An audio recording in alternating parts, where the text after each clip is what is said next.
Playing Second Fiddle by Stephen Sanders. Love from the center of who you are. Don't fake it. Run for dear life from evil.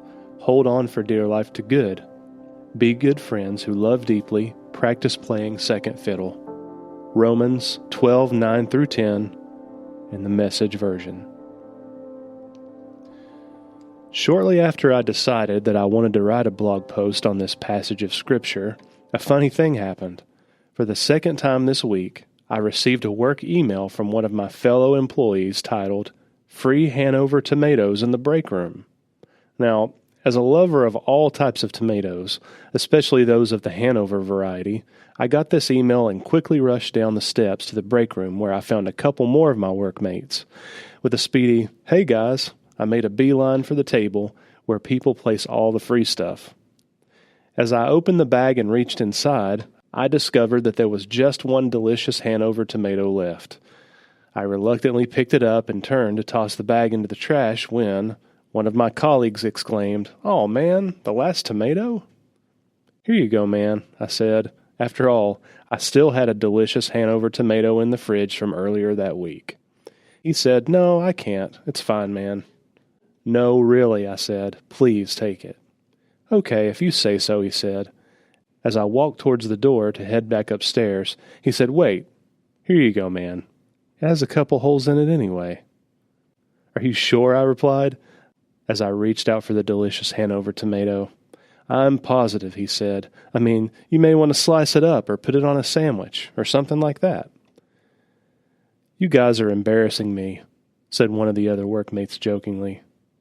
When we play second fiddle, or as the English Standard Version says, outdo one another in showing honor, the world around us takes notice.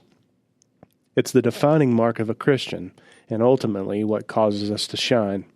Sure, it might make things a little awkward or uncomfortable for everyone involved, but what's so wrong with that? I mean, isn't that kind of the point? Just think about it. The Bible tells us emphatically that our walk with Jesus is one where we empty ourselves and then fill ourselves back up with Jesus Christ. The Apostle Paul was always talking about how it was no longer he who lived, but Christ, and that he actually died daily to be a follower of Jesus. Even Jesus himself states that his followers are those who deny themselves and even lose themselves for his sake. Denying your wants is not an easy thing. It may, in fact, cause you a lot of stress. After all, what happens if you give and give until you have nothing left? In Matthew 6:25-34, in the Message version, Jesus provides a remedy to our anxiety on this matter. He says, "If you decide for God, living a life of God worship, it follows that you don't fuss about what's on the table at mealtimes or whether the clothes in your closet are in fashion. There is far more to your life than the food you put in your stomach, more to your outer appearance than the clothes you hang on your body. Look at the birds, free and unfettered, not tied down to a job description, careless in the care of God, and you count far more to him than birds. Has anyone by fussing in front of the mirror ever gotten taller by so much as an inch? All this time and money wasted on fashion, do you think it makes that much difference?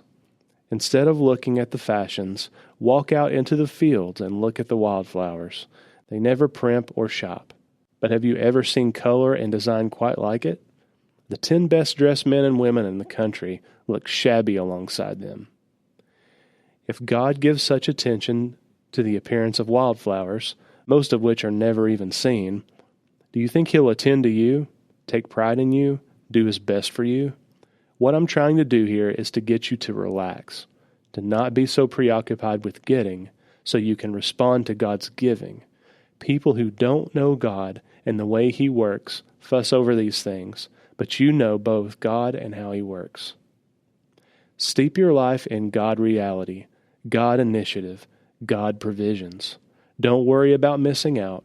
You'll find all your everyday human concerns will be met.